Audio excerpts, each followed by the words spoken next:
The ancient city of Sparta is legendary for its unmatched military prowess, unyielding discipline, and austere way of life, but beneath this facade of strength lies a darker truth. Sparta's success was built on the backs of the Helots, an enslaved class who endured unimaginable hardships to sustain the Spartan machine, while Spartans are glorified as fearless warriors. The Helots toiled in the shadows, subjected to relentless brutality, degradation, and oppression.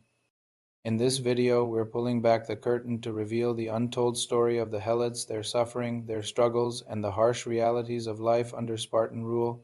This journey into the brutal backbone of Spartan society will leave you questioning the true cost of their glory. Born into bondage, the life of a Helot began not with promise but with chains. From the moment they were born, Helot children were destined to a life of servitude. Their status was hereditary, passed down through generations, with no hope of escape. Unlike freeborn Spartan infants, who were inspected at birth for physical perfection and raised to become warriors, Helot children were seen merely as additions to the labor force. Helots primarily came from two regions, Messenia and Laconia. These territories were subjugated during the Spartan expansion in the 8th and 7th centuries BC, and their populations were reduced to servitude, known as douloi in Greek. Helots were distinct from other Greek slaves in that they were tied to the land they worked. This meant they were legally bound to serve Spartan landowners and could not be bought or sold like chattel. Herodotus noted that Helots occupied a unique position in Spartan society, somewhere between free men and slaves, but in practice their lives were far from free. They were born into a system designed to strip them of autonomy, reduce them to tools of production, and perpetuate Spartan supremacy. To be born a Helot was to inherit not just physical servitude but also psychological subjugation.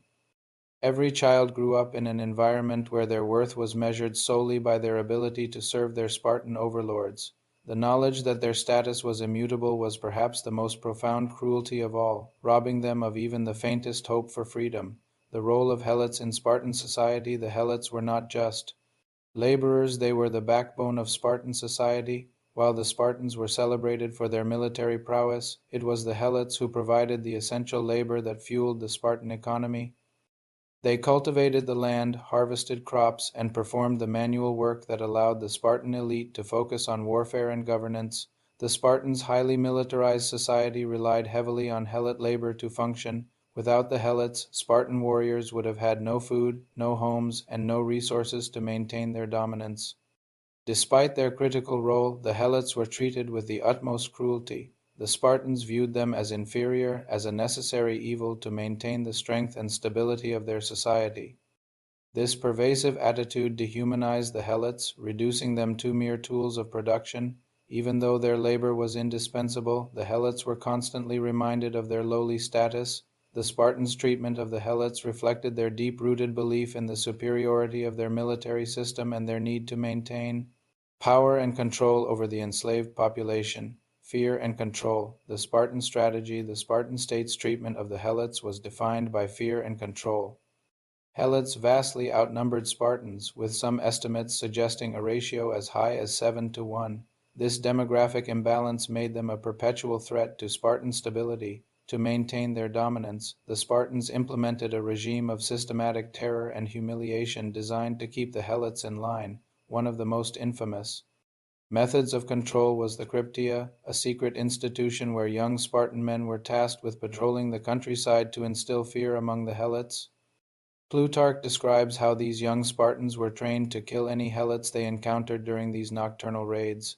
This practice served a dual purpose. It eliminated those deemed rebellious and indoctrinated Spartan youths into a culture of violence and oppression. The Spartans also imposed severe legal restrictions on the Helots. They were forbidden from marrying outside their class, owning property, or leaving the land they worked. Even their daily movements were scrutinized, as any display of autonomy was seen as a potential act of defiance. The Helots' lives were lived under constant surveillance and threat. The slightest suspicion of rebellion could result in execution. This climate of fear was a deliberate strategy, ensuring that the Helots remained subdued despite their numerical advantage. The Spartans' reliance on such brutal measures reveals not only their ruthlessness, but also their deep-seated insecurity about the fragility of their societal structure. Daily hardships of the Helots. The daily life of a Helot was a relentless cycle of suffering and toil, stripped of any semblance of dignity or reprieve. From the crack of dawn, they were driven into the fields by Spartan overseers, forced to labor under the scorching sun to cultivate the crops that sustained Sparta's elite. They were not just workers, they were expendable tools, treated with less care than the oxen pulling the plows alongside them. The Helots were compelled to meet Spartan demands at any cost. Thucydides recounts that they were required to hand over half their harvest to their masters, no matter the circumstances. If the crops failed due to poor weather or soil conditions, the Helots themselves bore the consequences. They would go hungry, punished for natural misfortunes beyond their control. But the labor extended beyond the fields. Helots were also tasked with maintaining Spartan households, repairing infrastructure, and performing grueling tasks that Spartans themselves deemed beneath their status. Their efforts were never acknowledged or rewarded. Instead, they faced constant physical abuse. Whippings and beatings were routine punishments, inflicted not only for disobedience but often without any cause, purely to remind them of their subjugated status. The brutality of Helot life was compounded by an omnipresent fear of death. Spartan masters could kill a Helot without consequence, and this power was wielded indiscriminately. Humiliations and taxes. The hardships of the Helots extended far beyond physical labor. They were subjected to a systematic campaign of humiliation that reinforced their subjugation and ensured their place as the lowest class in Spartan society. Every aspect of their existence was engineered to strip them of their humanity and dignity. Helots were forced to wear crude, degrading clothing, such as coarse animal hides, which visibly marked them as slaves. These garments served as a constant reminder of their inferior status, ensuring they were easily recognizable and perpetually dehumanized. Spartan masters often ridiculed their appearance, using it as another means of asserting dominance. Taxes imposed on Helots were intentionally oppressive. Spartan masters demanded a substantial portion, often more than half of the Helots' agricultural produce, leaving them with barely enough to survive. Even in years of poor harvests, the Helots were forced to meet these quotas or face severe punishments. Public humiliation was another weapon used against them. During festivals and communal gatherings, Spartans paraded Helots as living examples of their dominance. Aristotle notes that Spartans would intoxicate Helots and force them to perform foolishly in front of Spartan youth to demonstrate the dangers of excessive indulgence. This ritualized degradation was designed to teach Spartan superiority and simultaneously degrade the Helots in the eyes of all who watched. Helots had no recourse against this systemic oppression. Their lives were defined by the unrelenting cruelty of their masters, who ensured that every moment, whether through taxation, physical toil, or public shaming, reminded them of their enslavement, forced to fight for Sparta as if their lives of servitude weren't brutal enough. Helots were also forced to fight and die for the very state that enslaved them. During times of war, Sparta conscripted Helots to serve as auxiliary troops, sending them to the battlefield as cannon fodder.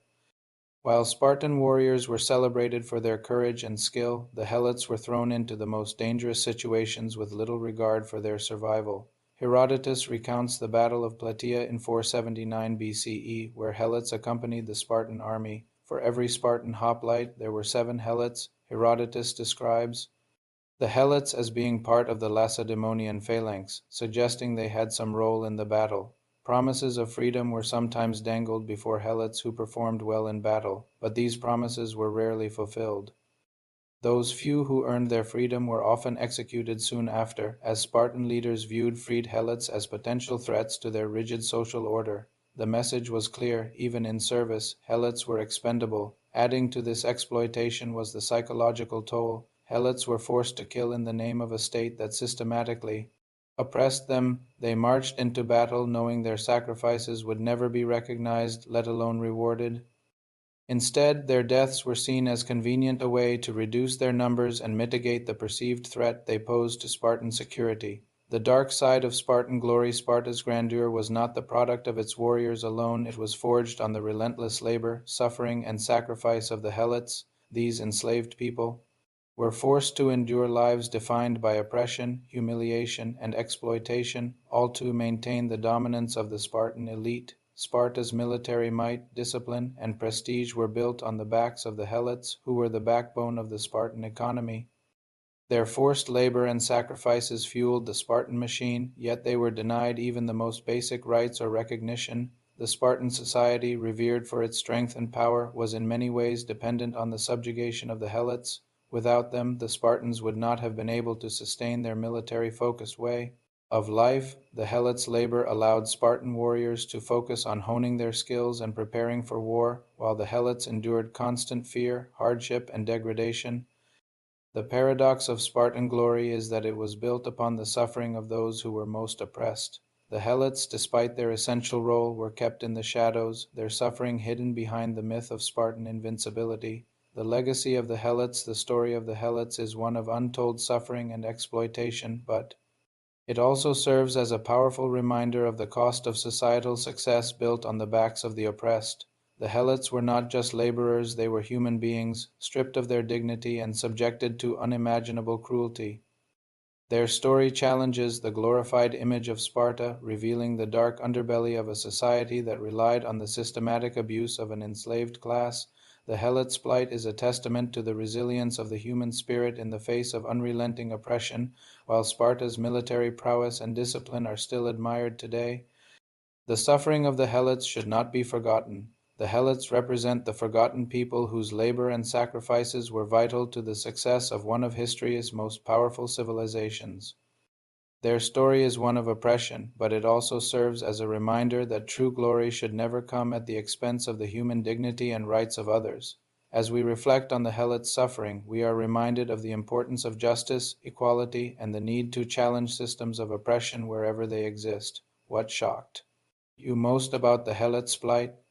Share your thoughts in the comments below. Don't forget to like this video, subscribe to the channel, and ring the notification bell for more explorations of history's hidden truths. Let's continue uncovering the past, one untold story at a time.